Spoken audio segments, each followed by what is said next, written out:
Ótimo. Sim. Bom, então, boa tarde, pessoal. Hoje a gente está aqui para nossa terceira aula de laboratório, né? Fazendo aqui as partes práticas do curso de Sistemas Gráficos 3D. E seguindo aqui o nosso schedule, né? A gente vai falar sobre PyTorch 3D. Então, ficou um assignment na semana passada sobre aprendizado de sinais, que a gente estendeu o prazo para a próxima semana. Então, hoje eu não vou corrigir, né? Geralmente eu corrijo na próxima aula de laboratório o trabalho que ficou passado, mas hoje eu não vou corrigir justamente porque a gente estendeu o prazo e também porque tem bastante conteúdo para a gente falar sobre PyTorch 3D, né? A gente está entrando nessa parte prática de 3D agora do curso, que é o que a gente vai trabalhar até o final agora, e vai ser, né, muita novidade aí para vocês, beleza? Se vocês clicarem aqui, vocês vão ser levados para essa página que tem a descrição, né, do terceiro assignment, fala aqui sobre os objetivos, como sempre, tem também esse colado aqui, tá? Esse tem uma particularidade que os exercícios, na verdade, são desafios. Então, você não vai ser, você não precisa entregar esse assignment, né? Mas pode valer como uma coisa extra, né? Como uma pontuação extra. Se você de repente está buscando um a mais, ou se você entregou alguma tarefa atrasada e aí gostaria de ter aí uns pontinhos extra para compensar, você pode fazer esses desafios do assignment de hoje. Mas a ideia é que não seja obrigatório, justamente para que vocês tenham tempo para trabalhar no assignment anterior, que foi um pouco mais extenso, né? E em termos de referências, aqui a gente vai utilizar, né, o site do PyTorch 3D, inclusive vou abrir ele aqui, que a gente vai passar por ele daqui a pouquinho. E uns slides, opa, a barrinha do Zoom aqui está atrapalhando de abrir aqui o site. Tá, daqui a pouco eu abro ele. E a gente vai usar também uns slides de um curso que o pessoal da Facebook, né, agora a Meta, né, mas na época ainda era chamado Facebook, deu no SIGGRAPH e também em outras conferências, no NeuroIPS e tal, vocês vão encontrar slides parecidos com esse, falando sobre a estrutura mesmo, né, do PyTorch 3D, inclusive eles fizeram um relatório técnico também, que vocês podem olhar aqui nas referências, beleza? E vai ter uma demonstração lá no Colab, que é onde está também descrito os exercícios de desafio para hoje, tá? Então, vou começar com a apresentação. Na verdade, vou começar mostrando para vocês um pouco do Colab, só para a gente instalar o PyTorch 3D, porque essa é uma particularidade, uma diferença em relação aos outros trabalhos que a gente vinha fazendo, que o PyTorch ele já está instalado aqui nesse ambiente, mas o PyTorch 3D não, tá? Então, aqui em cima tem um código para fazer essa instalação. Eu sugiro que vocês verifiquem que já se aqui o runtime ele está em GPU, porque se você instalar no CPU e depois quiser mudar para GPU, vai ter que instalar de novo, né? Vai reiniciar o runtime do PyTorch, então, do Colab aqui. Se você instalar localmente na sua máquina, beleza, você tem todo o controle, né? Mas é importante que você tenha uma GPU com suporte a CUDA para poder fazer esses cálculos de maneira mais rápida, tá? Então, eu vou botar aqui para rodar essa instalação, que ela leva um tempo. E opa, ele não quer me dar aqui um GPU, vamos ver se vai dar certo. Está selecionado aqui. Pedir para rodar de novo.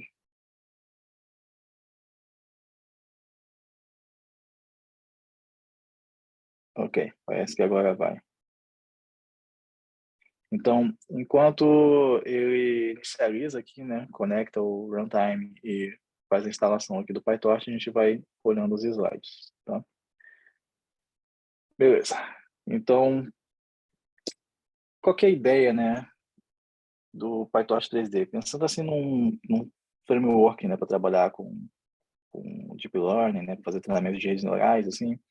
Basicamente, o pipeline que a gente tem, né, ele se repete, assim, né, tem muitas similaridades. Então, você tem o seu conjunto de dados, né, normalmente a gente pega um certo agrupamento, ali um batch, né, de dados, e você vai passar esse batch pela sua rede, que vai ter operadores que são determinados de acordo com o tipo de dado que você quer trabalhar, né? Então, se você estiver trabalhando com uma imagem, eu estou dando aqui um exemplo de redes convolucionais, né? Mas a gente vem trabalhando aí com MLPs e para aprendizado de sinais, né? Inclusive, no último assignment, vocês tiveram a oportunidade de mexer com um MLP diferente, né? Uma rede sinusoidal, e ver como que faz diferença você escolher um operador que seja eficiente para o tipo de tarefa que você está fazendo ou não, né? Então, você tem batch de entrada, a sua rede com seus operadores.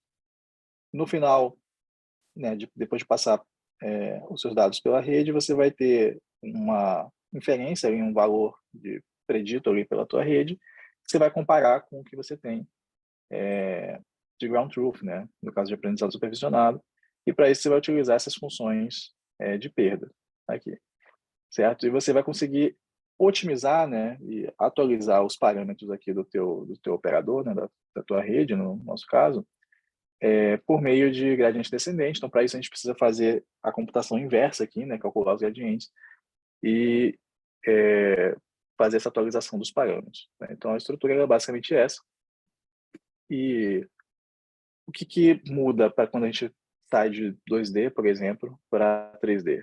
Então, uma das coisas que muda é o tipo, é o tamanho do dado, né, e o tipo do dado mesmo. Então, quando a gente está trabalhando com uma imagem, por exemplo, você tem aqui, sei lá, uma imagem de 1024 por 1024 pixels, né? Se você pensar em cada pixel como, né, a unidade do pixel ali como um dado, você vai ter muito dado, né? E você vai ver que é muito mais difícil de trabalhar assim. Se você trabalhasse com um MLP, por exemplo, de 1024 por 1024 de entrada, seria muito mais complicado de aprender por todas as questões que a gente viu, né? De você quer equivariâncias corretas dentro da rede, etc. Então, você acaba trabalhando com uma rede convolucional, por exemplo, que não vai ter essa dimensão toda, né? Quando você trabalhar com os filtros, você vai olhar um certo subconjunto ali de cada vez, de modo que a dimensão dessas operações ela diminui bastante. Mas quando você lida com coisas, né, objetos 3D, o primeiro desafio que não está nem citado aqui, na verdade, é você pensar no tipo de representação que você quer trabalhar, né? Então, isso foi algo que a gente viu aí nas aulas teóricas, que você tem, enfim, nuvens de pontos, malhas, representações implícitas, volumes, etc. Tem uma variedade de representações. No caso aqui, ela está apresentando um exemplo de uma malha 3D, e a malha, ela tem, no mínimo, uma representação para os vértices, né? Ali, x, y e z, né, coordenadas de pontos no espaço, e uma representação para faces, que é, na verdade, a forma como esses vértices estão associados, né, que vai dar ali o que a gente chama de topologia da malha. Então, você tem a geometria nos vértices, a topologia da malha nas faces. E esses números, eles podem crescer muito, assim, né? Então, aqui a gente tem uma malha de um objeto simples, aqui um abacaxi, que tem cerca de 25 mil vértices e 50 mil faces, né? Imagina você fazer uma modelagem de objetos mais complicados, cheios de detalhes, com alta resolução, etc. Isso pode crescer muito mesmo. Um outro desafio é que, como a gente quer trabalhar com dados, né? Dependendo da tarefa que você está fazendo, na verdade, né? Isso é até discutível agora que a gente está trabalhando com redes representacionais e usando esses modelos de deep learning como meios de resolver alguns problemas de otimização que não necessariamente precisam de um grande volume de dados, mas pensando ainda de uma forma mais tradicional, que você quer resolver alguma tarefa em cima de algum conjunto de dados, quando você quiser agrupar os dados, né, em termos de imagem, isso é muito fácil e direto, porque elas basicamente vão ter a mesma dimensão, ou você pode redimensioná-las, né, aplicar uma transformação ali para redimensioná-las para uma dimensão comum e trabalhar nesses agrupamentos. Mas aí, quando você vem para malhas 3D, por exemplo, são objetos que são muito heterogêneos, né? Então, por exemplo, aqui a malha da vaquinha, ela tem cerca de 3 mil vértices e 6 mil faces, que é muito menor do que essa malha aqui do abacaxi, né? E aí, como é que você faz, né, o agrupamento aqui desses objetos? Você sabe que você vai ter dois objetos no caso aqui, né? Então, esse N está representando a dimensão de batch, né? Esse 3 aqui na imagem estava representando os canais de RGB, por exemplo, né? E você tem muito bem definido aqui o que seria em termos de altura e largura, né, da imagem, mas aqui você não sabe muito bem como é que você vai trabalhar. E uma outra coisa que é crítica também, dentro do processo que a gente estava vendo aqui, né, que a gente vai querer calcular gradientes para poder otimizar, né, e atualizar os parâmetros do nosso modelo, é justamente como que você faz o cálculo desses gradientes em relação à tua representação 3D, em relação ao modelo da cena, às operações que você precisa fazer para resolver problemas de computação gráfica, né? Então, nessa parte de operações a gente vai deixar mais para frente, porque a gente vai ver essa parte de renderização com detalhes, como que ela pode ser feita de forma diferenciável em outras partes lá do curso, né? Mas a gente já vai ter contato com o que a gente poderia fazer com o PyTorch 3D, tendo um framework que é diferenciável para trabalhar com 3D já a partir da aula de hoje. Então, assim, o objetivo do PyTorch 3D é ser uma biblioteca que vai prover para a gente componentes que são reaproveitáveis, né, reutilizáveis, e que implementam diversos algoritmos que foram publicados aí recentemente em termos de machine learning com computação gráfica 3D, de uma maneira eficiente e otimizada, né? Então, vocês vão ver que essa parte é importante, né, que as operações sejam eficientes, e que muitas vezes o que eles fizeram foi realmente implementar alguns papers com alterações para que as coisas funcionem de maneira rápida. Então, assim, todos esses quatro primeiros objetos aqui, né, de atenção, eles, na verdade, vêm do que a gente já vinha trabalhando com PyTorch, né? A gente está familiarizado com isso. Inclusive, o PyTorch 3D, ele é escrito em cima do PyTorch, com algumas otimizações de baixo nível em CUDA, né? Mas o objetivo do PyTorch já era prover operações rápidas, já era ser algo modular, já era ter operações diferenciáveis, e o PyTorch 3D leva o nome justamente por ter uma extensão dele, vamos dizer. E essa extensão é para trabalhar com modelos de dados 3D, né, modelos de dados geométricos, poder trabalhar com esses agrupamentos de dados que são heterogêneos e também tem operações que são particulares do domínio 3D que a gente vai querer fazer, que, por exemplo, a gente não fazia com imagens, nem estava fazendo com sinais assim, em uma dimensão. A gente vai ver algumas delas hoje. Então, a biblioteca ela é dividida nesses componentes aqui, né, OPs de operações, OS de funções de perda, render, etc. A gente vai ver alguns deles agora com mais detalhes, né? Então, a gente começar com a parte de estruturas, né, estruturas de dados básicas aqui do PyTorch 3D, que são as malhas e as nuvens de ponto. E já nessa parte, ela apresenta a solução, né, que foi escolhida para se trabalhar com agrupamentos de dados que são heterogêneos, né? Então, imagina que você tem uma primeira malha que tem esses vértices, né? Então aqui tem 6, 7, 8 vértices, né? E uma segunda malha que a gente consegue ver que tem mais aqui, né? Tem 10 vértices. E se você quiser fazer agrupamento desses dois objetos, você tem duas opções no PyTorch 3D. Uma é você criar o que eles chamam de package tensor, que é, tudo bem, vamos simplesmente unir esses dois dados, nessas dois conjuntos de vértices, em um único tensor, né, de maneira contínua. Tá? Então, essa seria a opção de package tensor. E a outra opção seria o padded tensor, né, que é vamos manter eles separados, né, mas para que a gente consiga realizar operações de maneira mais simples e compatível entre eles, a gente vai olhar para a dimensão da maior malha e vamos completar as menores com zeros, né? Isso seria a operação de padding. Então você vê que até errei ali, né? Eu achei que era 8 e 10, mas deve ter essa malha aqui, ela tem 3, na verdade, a mais do que a anterior, porque a gente está vendo aqui que está sendo completado, né, com 3 valores ali, 3 espaços, com tensores, né, com vetores que só tem zero, né? E eles dão um exemplo que depois eu recomendo que vocês deem uma olhadinha nesse trabalho, né? Assim, não preciso olhar com detalhe, mas só para ver como é que eles utilizaram essa dualidade de representações, que é o Mesh RCNN, né? Que na verdade é um trabalho de análise, né? Diferente do que a gente está mais interessado em fazer aqui, que é a parte de síntese, de rendering e tal. Mas nesse trabalho eles tiveram que lidar com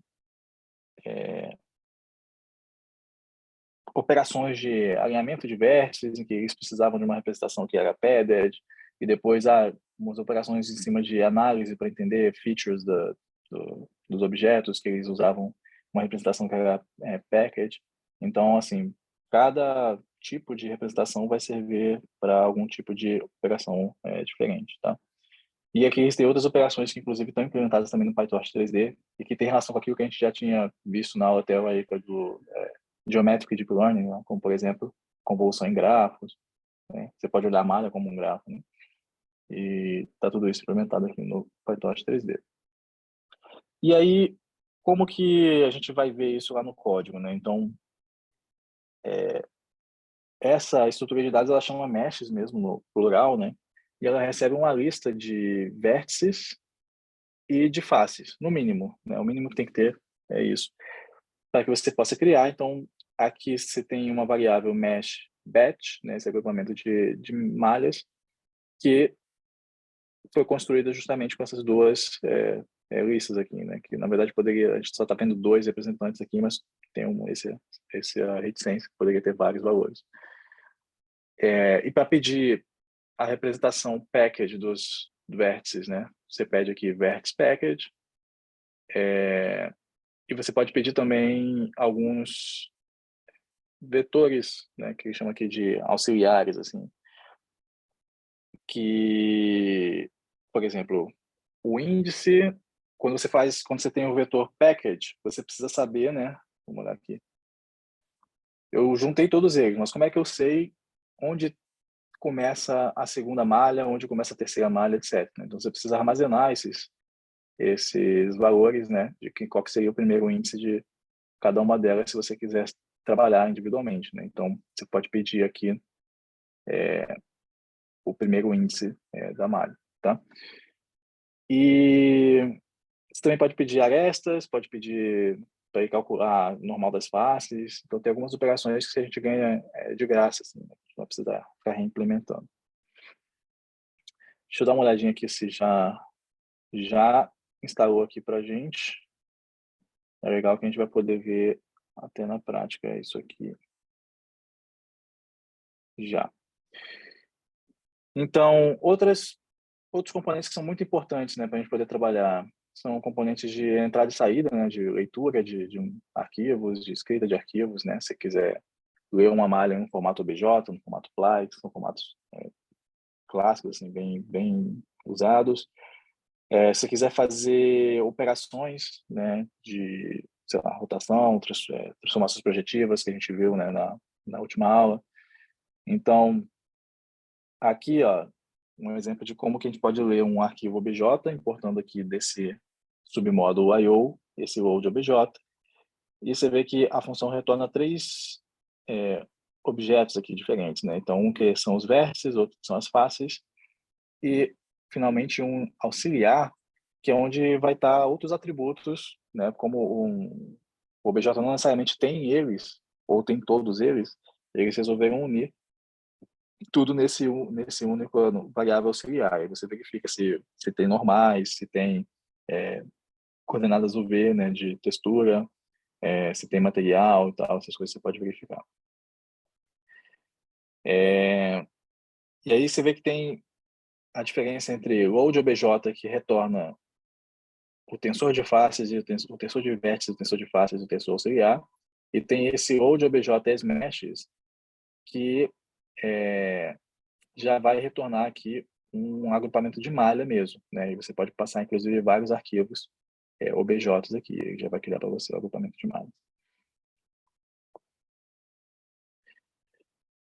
Em termos de transformações, né? Necessariamente a gente vai mexer com translação, com rotação, com escala também, né? E você vê que tem duas formas de você fazer composição, né, dessas operações aqui, né? Você pode usar esse método compose a partir da transformação 3D aqui, né? Então você vê que criou uma translação aqui por esse vetor e uma rotação que está aqui representada por essa matriz, e ele faz aqui uma composição, né, entre a rotação e a translação usando esse método compose, mas você poderia também simplesmente aplicar um seguido do outro, como ele faz aqui embaixo, né, que aqui ele aplica uma escala diferente para cada dimensão, né, no eixo X multiplica por 2, no eixo Y mantém inalterado, no eixo Z multiplica por 3 e aplica uma translação, né, então está fazendo uma composição aqui da mesma maneira, né, só a segunda forma de fazer. Em termos de operações, a gente tem algumas que são bem comuns assim para o tipo de dado que a gente vai trabalhar, se estiver trabalhando com malha, né?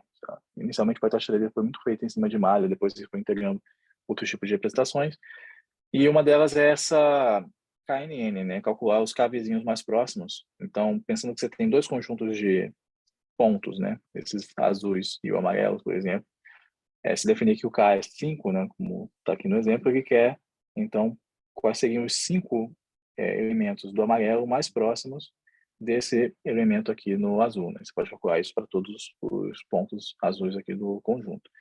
Então, você vê que esse é um tipo de operação que, se for implementado de uma forma assim, descuidada, né? Ele pode acabar sendo muito, muito custoso, né? E aí, já tem bibliotecas, como por exemplo essa FAIS, que inclusive o próprio grupo do Facebook lá que mantém, né? É uma biblioteca de AI, Similarity, alguma coisa assim, né? Tem várias métricas lá. Então, eles fizeram isso para um caso particular e adaptando, né? Usando, na verdade, aqui o PyTorch 3D, usando o CUDA e tal, para implementar essas coisas em baixo nível, particularmente para resolver problemas de geometria, o pessoal do PyTorch 3D conseguiu ser ainda mais eficiente, né? Que até 5 vezes mais eficiente à medida que vai crescendo o tamanho do dado, né?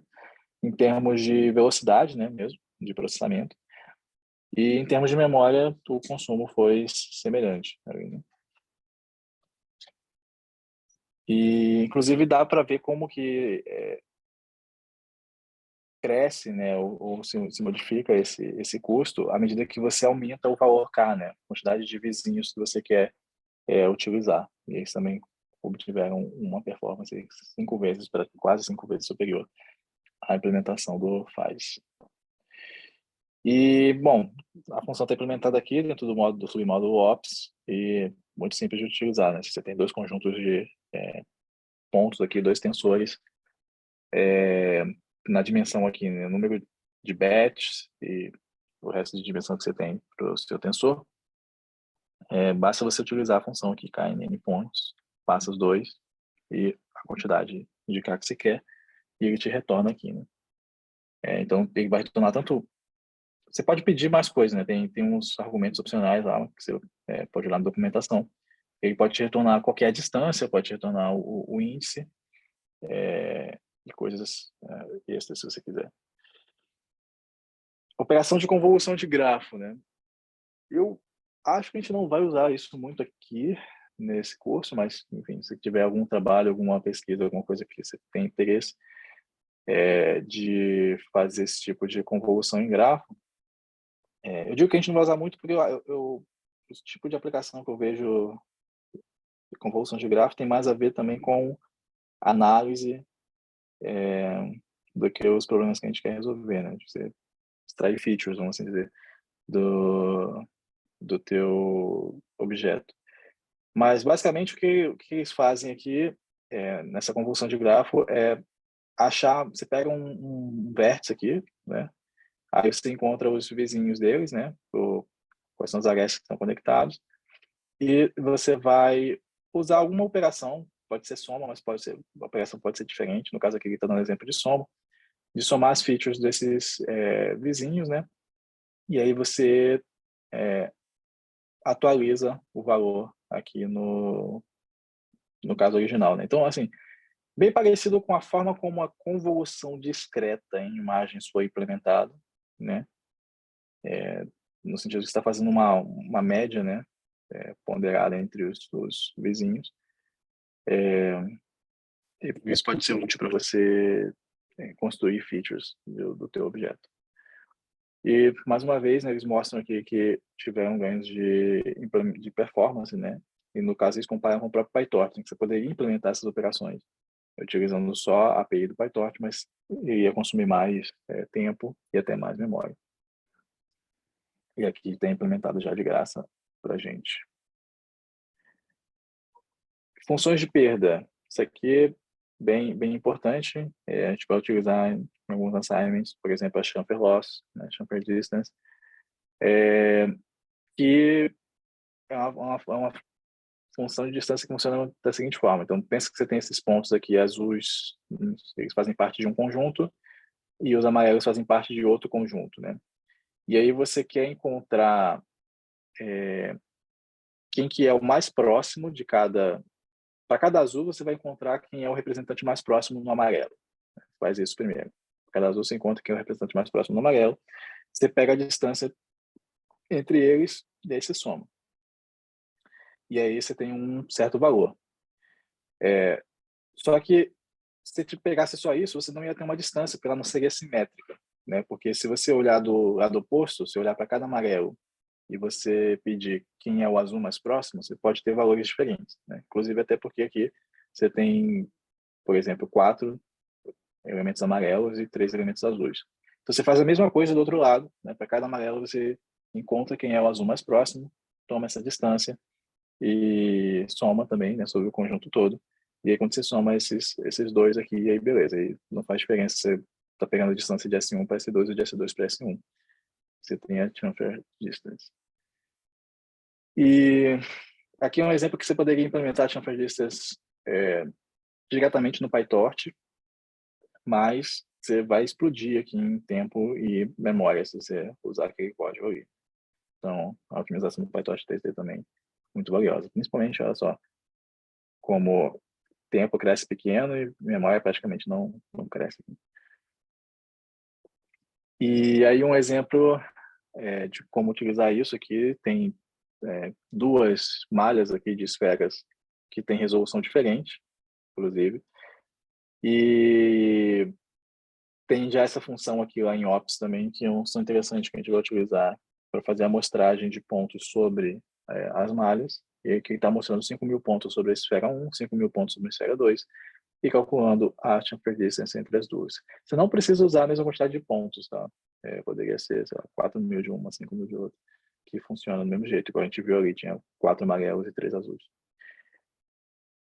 E, finalmente, o módulo de rendering, que a gente não vai ver muito hoje, né? Mas já fica na cabeça aí esse termo differentiable rendering, que a gente vai poder utilizar o PyTorch 3D para fazer a operação de rendering, né? A partir de uma representação de cena e gerar uma imagem, né?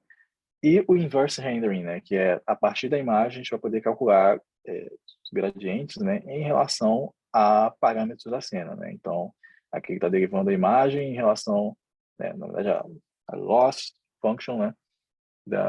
Que você mede em relação à imagem, em relação à iluminação ou à pose da câmera ou a realmente posições de elementos ali da malha, textura, etc. Tá? Então, só mostrando a parte final, né, da composição do render, a gente poderia ter um render do PyTorch 3D que você aplica aqui no teu agrupamento de malha, recebe as imagens renderizadas. Depois você tem uma imagem, por exemplo, de ground truth, você compara aqui, está fazendo uma distância L1 mesmo, né, como loss, e você consegue calcular o gradiente, né, fazendo esse loss.backward e utilizar isso para otimizar os parâmetros do teu modelo, tá? Então, vamos parar por aqui, a parte de slides, e vamos ver isso aqui na prática no Colab, tá? Então, aqui foi só para instalar o PyTorch 3D, ali no começo, e a gente está importando aqui, ó, daquele submódulo Structures, a estrutura de dado Meshes, e eu já fiz aqui, deixei o códigozinho para a gente usar, né, a GPU se estiver disponível, a gente pode até verificar aqui se ela está em uso realmente, e vai dizer para a gente qual que é o device Tá aqui, ó, tipo CUDA, beleza. E aí eu dei um código para baixar esse módulo cube.py, né? Eu escrevi, tá no repositório meu, e quando você baixar, ele vai ficar disponível aqui, tá? Então, esse aqui é um código em Python que tem funções lá para descrever um cubo. E a gente vai criar o nosso próprio cubo aqui também. Então, como que a gente descreve, né, os vértices do cubo? O cubo tem 8 vértices. Eu estou descrevendo aqui um cubo que está centrado na origem, né, 0, 0, 0, e ele tem lado 1. Né, o tamanho do lado do cubo é 1, é um cubo unitário. Então, essa coordenada aqui é um vértice do cubo, né? Então, x menos meio, y meio, z meio. Né? Aqui tem uma outra coordenada do cubo, e assim vai. Né? Então, com isso, eu consigo apenas os pontos. Tem 8 pontos lá no espaço tridimensional, e agora a gente precisa associar eles, tá? Para formar o cubo mesmo. Então, esse cubo aqui vai ter mais do que 6 faces. Por quê?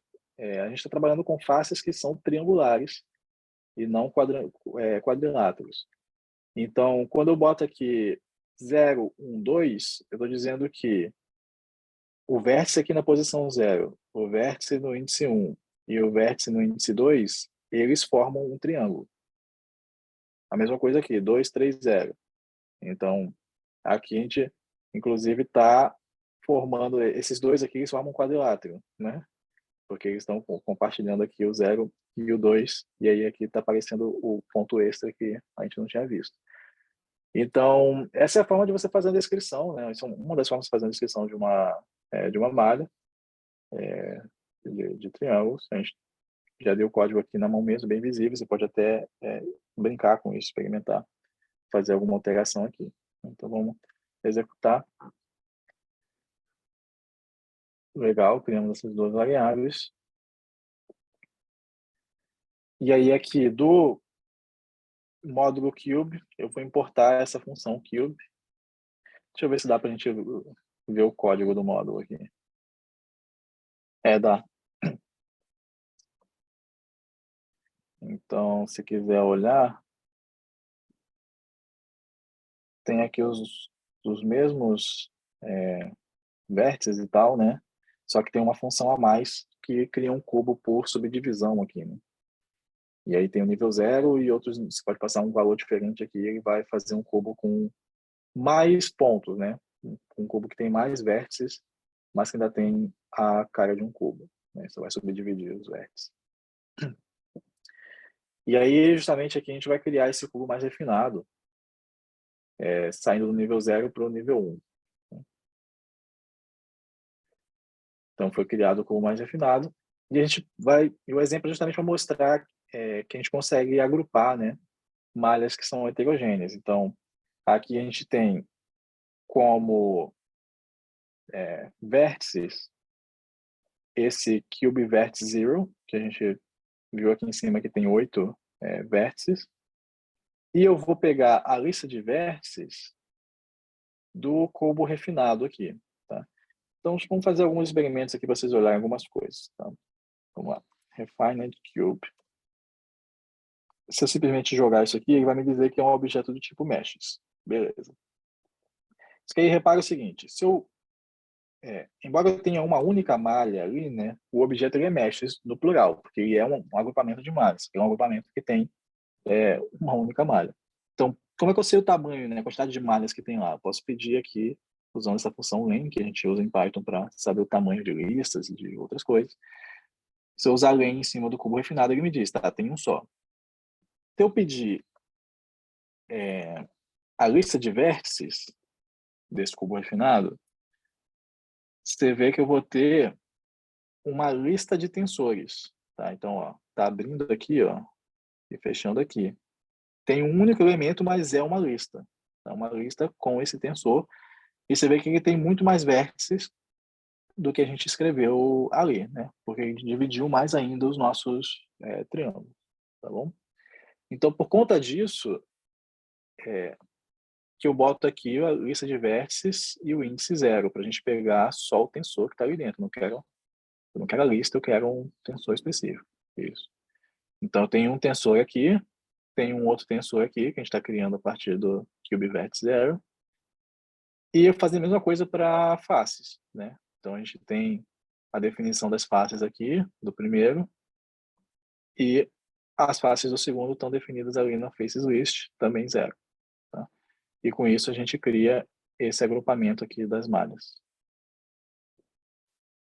Vou deixar aqui em cima. Então, agora eu tenho essa variável meshBet, que é o agrupamento dos dois cubos.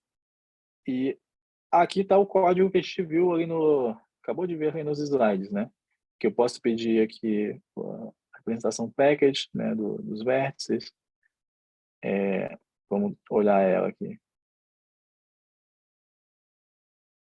Então, aqui a gente vê que juntou tudo mesmo, né? Tem uma única lista que abre aqui, fecha aqui, tá tudo junto. Você pode pedir para ver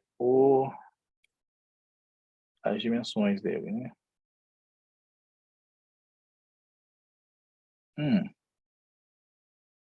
Não é assim. Não é assim. Não é uma função. Então, está falando que tem tamanho 34 por 3, né?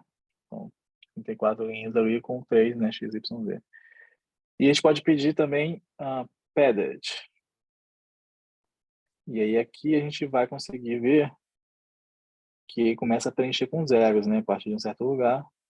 E que encerra aqui o vetor, né? Tem o fechamento aqui do cochete. Né? Da mesma maneira, se quiser ver aqui qual que seria o tamanho, a gente pode olhar. Então, agora ele está me dizendo que tem, né, 2, está separado, né, no padded. Cada um deles tem 26 e 3, né, x, y, z. A gente pode olhar aqui, mesh to vert index. Vamos ver o valor dessa variável.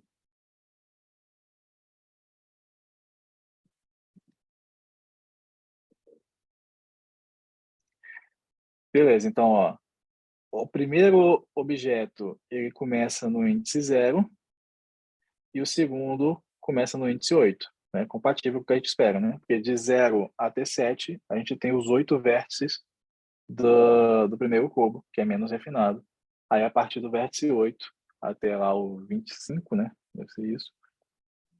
A gente tem, na verdade, mais, né? 30 e 33. A gente tem os vértices do mais refinado, né? Porque a gente está somando 26 com 8. Seguindo, aqui a gente consegue baixar um arquivo OBJ aqui, que tem a malha da vaquinha e também os materiais e texturas dele, né? E isso vem do próprio repositório lá do PyTorch 3D. Então, aqui do módulo I/O, a gente pode importar o load.obj e aqui, ó, ele baixou essa pasta data com os 3 arquivos que a gente precisa, né? A malha, o material, a textura. E aí, vamos rodar aqui. Está dizendo o seguinte: obj-file é o nome do endereço, né? Do que a gente quer abrir aqui. Então, data/cal.obj. Se você for salvar no seu drive, né? Aí você vai precisar mudar o endereço aqui. Para fazer esse exercício, a gente não precisa. E aí a gente está lendo aqui os vértices, as faces e o auxiliar. Então, no caso aqui desse OBJ, ele tem dados auxiliares, né? Ele tem coisas relativas à textura, né? Material e tal. E a gente pode olhar isso. Então, esse text maps aqui está sendo lido aqui a partir do auxiliar. E se a gente executar, a gente enxerga aqui, ó, que ele está descrevendo um certo material e tem uma quantidade de valores aqui, que me parece que é já o valor da textura mesmo para cada um daqueles vértices ali, tá?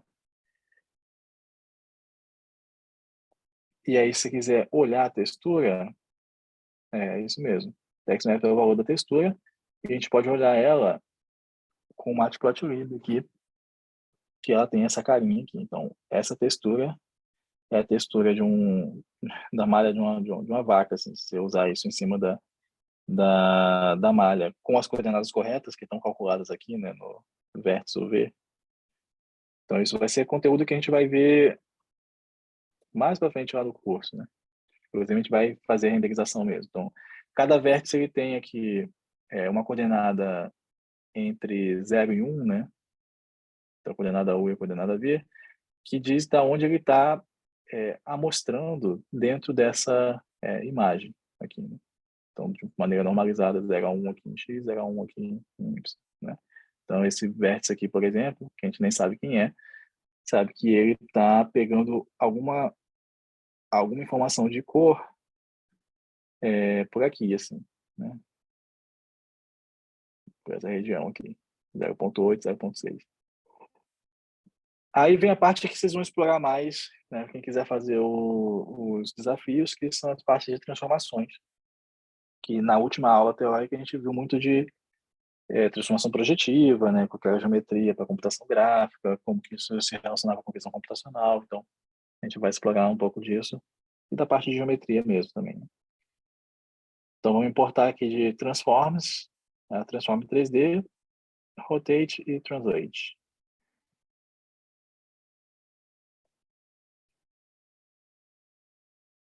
Então, agora a gente pode até explorar aqui qual que é a cara da matriz mesmo de transformação, né? E aí, pegando o conhecimento que a gente aprendeu na aula teórica, o que a gente consegue ver aqui? A gente pediu para fazer uma translação de 1, 2, 3, né? Então, transladar na direção X de 1, Y2 e Z3. Só que esse 1, 2, 3, ele apareceu aqui embaixo, né? Então, isso diz para a gente, na verdade, que a representação de matriz aqui no PyTorch 3D, ela assim, cada linha que a gente está vendo aqui, na verdade, é uma coluna da matriz, né? A representação, ela é column major. Por que eu estou dizendo isso, né? Porque a gente viu que a matriz, ela tinha a cara de um bloco de transformação afim, aí tinha um bloco de translação. Aí aqui embaixo tinha um bloco que mexe com a parte projetiva, né, com os pontos ideais, que pode mapear ponto ideal em afim e o contrário. E aqui ela tinha um fator de escala, que inclusive você pode fixar, né? Essa matriz ela não tem os 16 graus de liberdade, ela tem 15 graus de liberdade apenas, né? A transformação projetiva está determinada a menos de uma operação de escala. Então, se a gente está esperando ver a translação aqui, né, como uma coluna 3 por 1, e ela está aparecendo aqui embaixo, né, como linha, isso diz para a gente que a representação, na verdade, isso aqui é a primeira coluna, essa aqui é a segunda coluna, terceira coluna e a quarta coluna, né? Uma representação column major, como a gente chama, né? E aí, inclusive, você vê que, como esperado aqui, né, tem esses zeros, e aqui tem o 1 como o fator de escala. Beleza. Aí vamos aplicar a transformação aqui no nosso agrupamento. E aí você vê que mudou os vértices, né? Tinha coisas que só tinham 0,5 e agora apareceram outras coisas porque a gente aplicou essa transformação. Aí o render, embora a gente não esteja vendo essa parte agora, eu dei esse código para a gente poder visualizar, né, o que a gente está fazendo, o que a gente está trabalhando, né? Então, estou criando aqui um render com uma câmera de perspectiva, que é a forma como PyTorch 3D te dá uma API de criar câmera. Você pode criar de outras formas, se você quiser ter um pouquinho mais de trabalho, mas ele te dá essa função que facilita você dizer meio que... na verdade, aqui você pode dar uma rotação, uma translação qualquer, e você poderia fazer na mão, e aqui é a função que facilita, com você podendo dizer a que distância que você está do objeto e qual que é o ângulo que você está olhando em relação à linha horizontal, né, como se fosse assim, no chão, e o ângulo que você está olhando, fazendo uma rotação em relação o, o vetor que aponta para o céu, né? E vamos criar aqui uma textura básica para a gente poder visualizar a nossa malha. Essa textura, chamei aqui de white text, ela é, na verdade, um tensor aqui que só tem número 1, né? E quantos uns eu preciso, né? Eu preciso de uma quantidade de uns que seja equivalente, né, compatível com a quantidade de vértices que eu tenho. E aí eu pedi aqui vértices feathered, porque eu quero ter duas texturas, né, separadas, uma para cada objeto, e preenchida, né, com x, y, z, tá? Então, você pode dar uma olhadinha aqui no white text. Tá vendo que é um vetor que só tem uns, né? E aí ele tem 3 coordenadas com uns dentro de um espaço que tem 26 aqui e 26 embaixo, né? Porque tá padded, tá? E a gente vai utilizar isso para gerar uma textura aqui, que é assunto que a gente vai ver com mais detalhe mais para frente. Mas o importante é que a gente precisa disso aqui para poder renderizar nossas imagens. Então aqui pensa no render como estou te dando uma função que vai receber o teu agrupamento de malhas, vai receber uma câmera que está dada aqui e vai gerar para você imagens, né? Então, se eu tenho duas malhas ali no meu agrupamento de malhas, eu devo esperar que imagens tenha duas imagens também, né?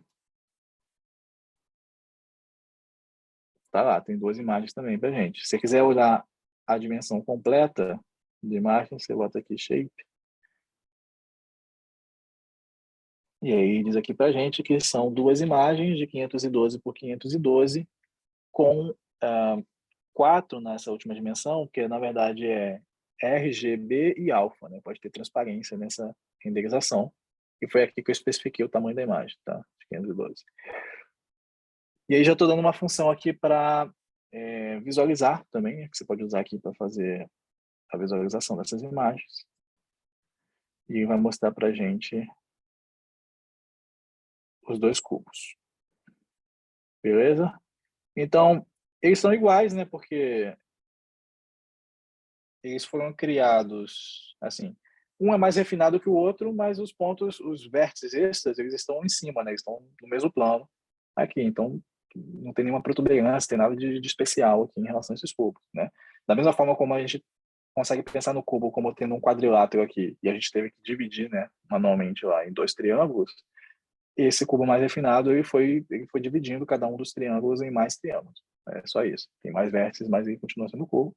E a transformação que a gente aplicou aqui em cima, a gente aplicou ao agrupamento como um todo. Então, os dois cubos sofreram as mesmas transformações. Então, a gente consegue ver duas imagens que são iguais. Tá? E aí, agora, a gente vai fazer uma transformação diferente em um deles para a gente poder ver alguma diferença. Né? E qual é a transformação que a gente vai fazer aqui? Então, a gente está calculando aqui, ó, cosseno e seno do ângulo 45. E vamos fazer, então, uma escala diferente na dimensão y, né? Então mantém aqui o x e o z com a mesma escala e o y cresce um pouquinho, aqui, né? 1,5 vezes. E vamos fazer uma rotação de 45 graus em relação ao eixo... Isso aqui eu me confundo, mas eu acho que é em relação ao eixo y. E aí, os novos vértices aqui, né? Então, assim, vou criar um novo conjunto de malhas. Então, para isso, estou fazendo aqui, ó, vértice 0. a gente está pegando o primeiro vértice lá da lista, né? Então a gente vai aplicar isso sobre o menos refinado. Aplicamos aqui a transformação de pontos, né, de escala e rotação sobre esse vértice. Aí pegamos aqui os vértices do mais refinado, simplesmente para criar um novo objeto aqui de meshes, né? Então esse meshes batch 2 está sendo criado aqui, ó, passando como vértices essa lista de vértices 0 e vértices 1. Então é o mais refinado sem nenhuma alteração, né, direto daqui. E o 0 é depois de fazer a transformação no menos refinado.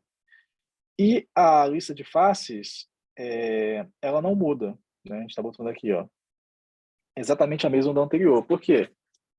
A gente não mudou os vizinhos, né, dos vértices, né? A associação entre os vértices é a mesma, desses duas formas de representar os cubos. Assim como também não quero mudar as texturas, né? Não preciso criar outra textura, quero ter exatamente esse tipo de visualização aqui, só que quero ver esse primeiro cubo com uma certa escala e rotação, né?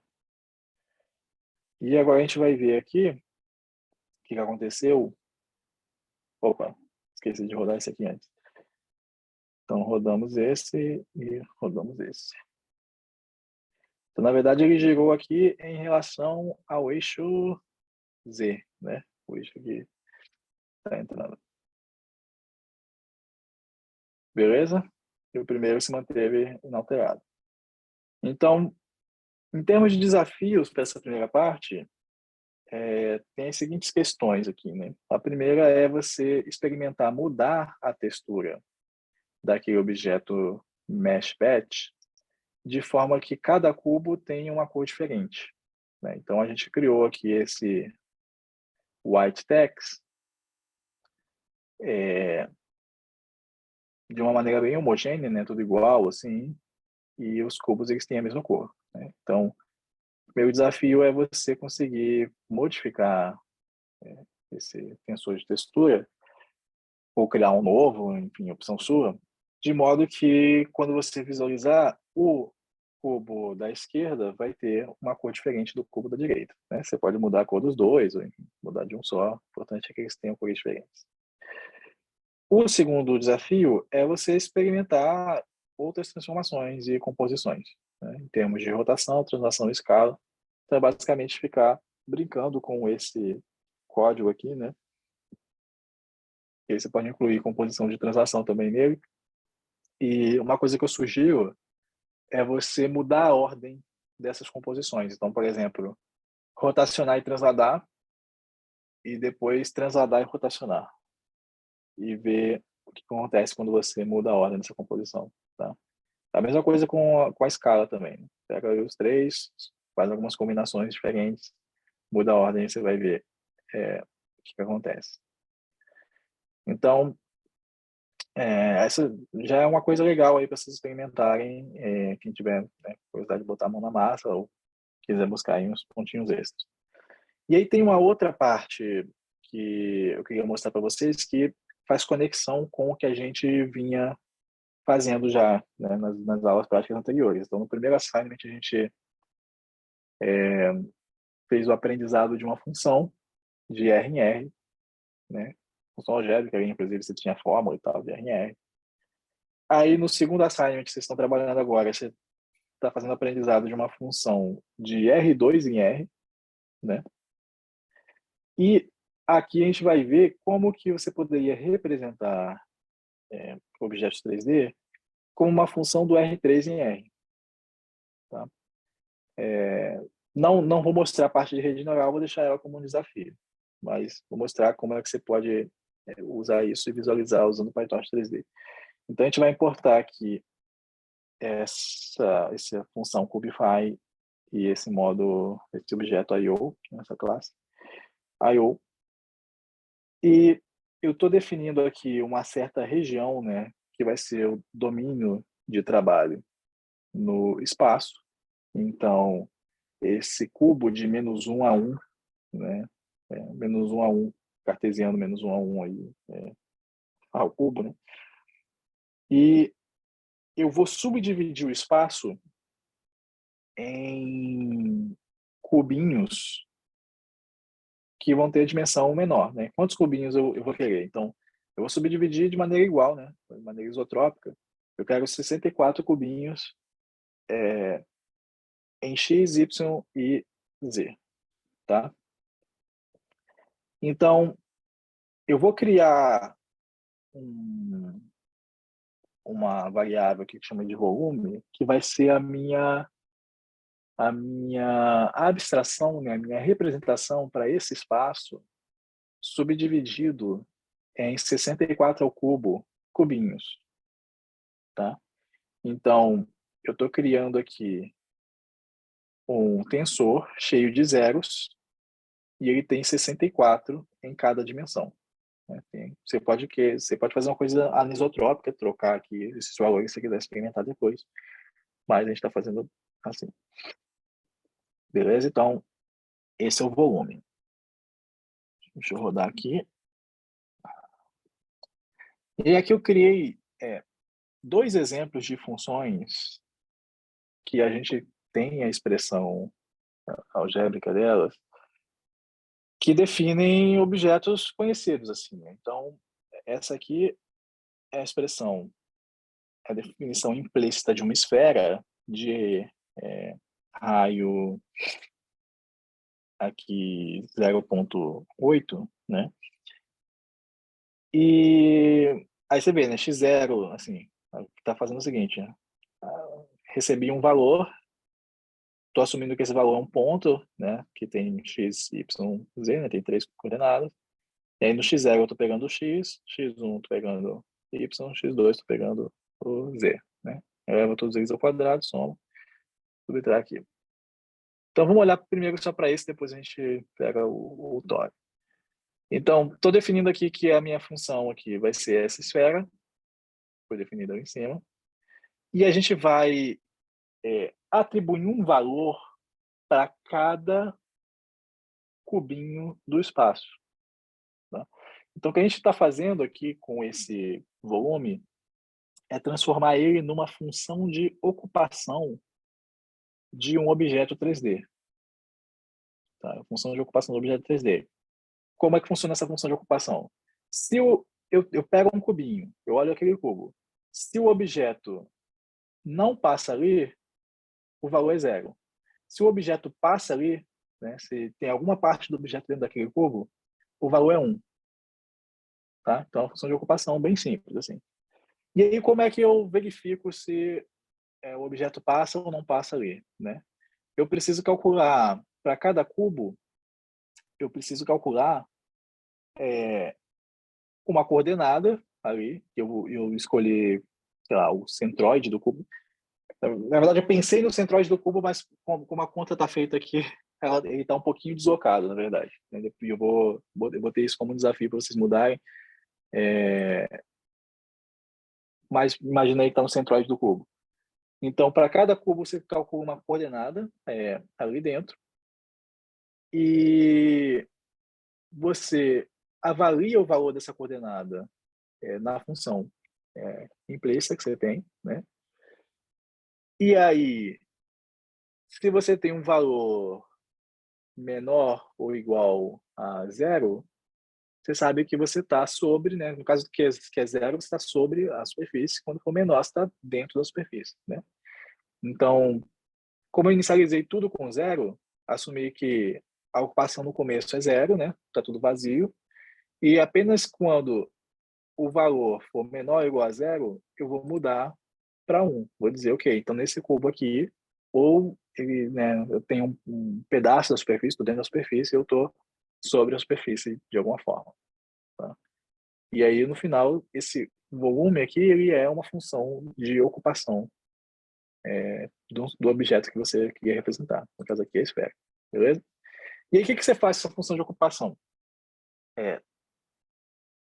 Tem algumas formas de você visualizar isso, mas o que a gente vai fazer, aproveitando toda a estrutura do PyTorch 3D, é usar esse método Cubify para gerar uma malha 3D a partir dessa função de ocupação, tá? Então, essa função Cubify, ele espera vamos ver aqui, está aqui a documentação, ela espera um volume que tem essa função de ocupação. Ela não precisa ser binária, como a gente fez, tá? Ela pode ser contínua, não precisa ser 0 ou 1 apenas. E aí você vai passar ela aqui, só que ela tem que ter na primeira dimensão o tamanho do batch, né? Então você vê que tudo no PyTorch 3D é em torno de batch, de agrupamento de coisas, você pode estar trabalhando com múltiplos dados ao mesmo tempo. Então, como aqui o meu volume tem uma informação apenas sobre um único volume mesmo, né? Um único espaço, eu usei esse unsqueeze para gerar uma dimensão a mais, né? Vou mostrar para vocês aqui como é que fica, ó. Uma coisa é o volume.shape, que dá para a gente 64, 64, 64. E aí você pode usar esse unsqueeze para gerar artificialmente assim, uma dimensão, né? Então, eu posso passar, por exemplo, 0 para dizer que eu quero gerar uma dimensão aqui no começo, e aí eu vou ter 64, 64. Opa, vamos botar o shape para mostrar. 64, 64. Ou você poderia usar um squeeze passando um outro valor também, sei lá. Se eu quiser mudar a última,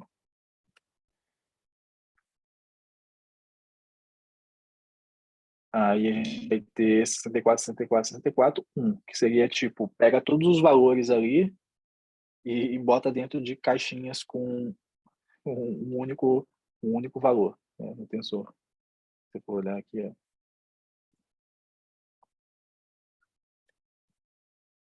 Desculpa, aqui está inalterado. Vamos olhar esse aqui.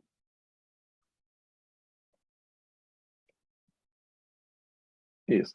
Né? Sai botando todos eles dentro de caixinhas unitárias, tá? Então, esse unsqueeze é bem útil, assim, bem utilizado em diversas situações do PyTorch. Então, eu fiz isso aqui para gerar essa dimensão artificial no começo, para a gente ter um batch de um único volume, tá? Aí aqui eu estou passando o threshold, não, o limiar, que deve considerar que está ocupado o volume. Eu botei 0.7, poderia ter colocado 0.9, por exemplo, porque a nossa função é 0,1, né? Então, por isso que eu te disse que pode ser contínuo. Se tiver uma coisa que é contínua, esse threshold vai se tornar mais importante. E vamos lá, vamos gerar isso aqui. E finalizar gerando a malha, né? Vamos salvar ela. Está dizendo que tá vazio porque eu não rodei aqui, né? Então, desculpa. Vamos ter que rodar de novo aqui. Então, deixa eu rodar. Garantir que o volume está zerado. Aí vamos rodar esse trecho aqui para preencher o volume. E aí você vai ver que vai demorar um tempinho, porque, pô, tô botando for dentro de for dentro de for, né? Uma coisa assim, complexidade cúbica, ainda usando Python. Então vai levar um tempinho para fazer essa conta, terminou. Aí agora a gente vai usar o Cubify em cima do volume. E agora eu posso salvar o objeto. Legal. Então, ele está aqui, Cubify Mesh. Fazer o download desse objeto aqui para o meu computador. E eu vou abrir aqui. Então, a gente tem aqui o Cubify Mesh, e eu posso abrir com um programa chamado MeshLab, ou enfim, se tiver um Blender, algum programa que abre malhas 3D. E a gente vê aqui, ó, uma esfera, e aí você entende por que o método se chama Cubify, né? Você vê que ela tem esse aspecto, vou até olhar aqui as arestas, ó, de cubinhos mesmo, né? Então, tem algumas formas de fazer poligonização, né, desse tipo de volume, né? Lá na documentação do PyTorch 3D tem mais detalhes sobre a abordagem que eles utilizam. E, é claro, se a gente tivesse cubinhos muito menores, a esfera ia ter um aspecto muito mais arredondado, né? Só que imagina o quanto que você não precisa consumir em termos de memória e processamento para trabalhar com cubinhos menores ainda, né? Legal. Então, a gente pode mudar aqui, ó, essa função produtórios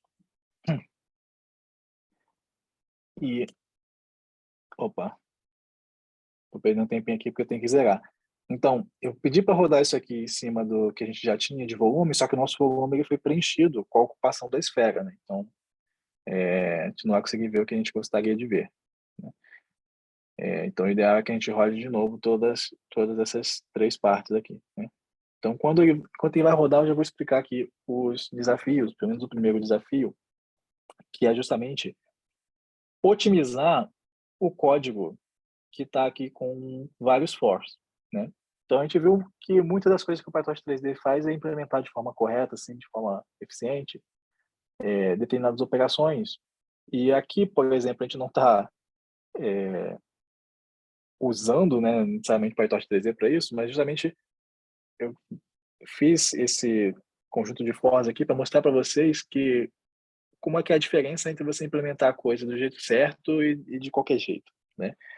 Então, aqui está demorando para rodar, mas se você implementar isso aqui do jeito certo, né, se você fizer com operações vetorizadas e tal, seja usando o NumPy ou o PyTorch, que é o que eu recomendo, já que a gente está trabalhando com os tensores aqui, né, você vai ver que o desempenho vai mudar bastante, né? Então, dá para fazer essas operações aqui sem esses forks, dentro um do outro aqui, né? Por exemplo, essa subdivisão aqui você poderia fazer usando um linspace, né?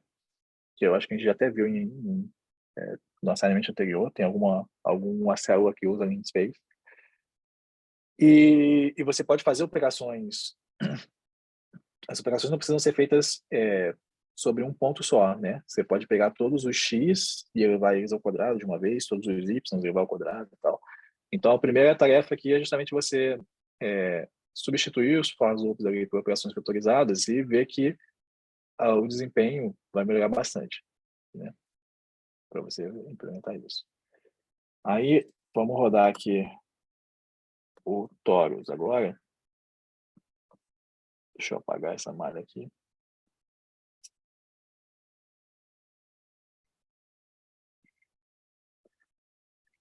Então, rodamos o Toro e enquanto ele roda, eu explico o próximo. O próximo desafio é você fazer a esfera cubificada parecer arredondada. Então, vou até explicar melhor isso aqui, né? Porque uma das coisas que você poderia pensar em fazer imediatamente tá, eu vou aumentar de 64 para, sei lá, 256 em cada dimensão.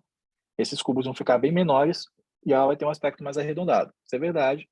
A gente já viu que isso pode gerar um grande desperdício de memória, de processamento. Eu nem sei se vai dar para fazer, né? Se você aumentar muito mesmo, nem sei se não vai estourar a quantidade de memória que tem disponível ali na máquina, tá? Mas o que eu gostaria que vocês fizessem, né, que vocês topassem esse desafio, é que você manipulasse os vértices desse objeto, tá? Então aqui tu tem um objeto que deve ser um meshes, né? Vamos ver.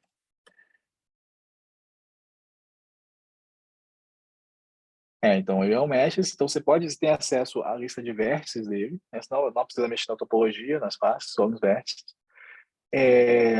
Você consegue pensar em alguma forma de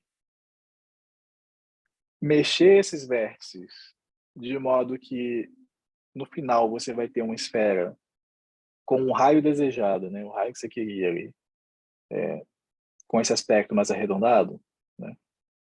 Então fica aí como um desafio.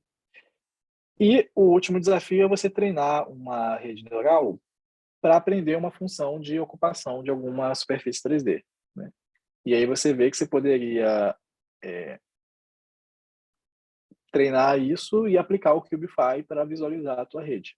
Então, e aí você vai ter uma rede que representa um objeto 3D, assim como você deve ter uma rede que representa uma imagem decorrente do assignment anterior.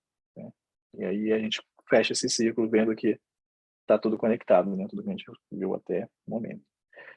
Então, deixa eu só baixar esse Cubify Mesh aqui para a gente olhar o Toro. E aí a gente abre com as perguntas e dúvidas. Então, aqui está o nosso Toro, a rosquinha, né? Bem cubificado também.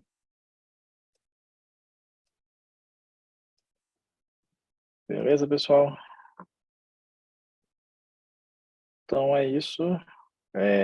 Como eu falei, vocês não precisam, né? Não é obrigatório entregar essas questões, esses assignments de hoje. Mas, né, pode valer ponto extra, quem quiser topar o desafio.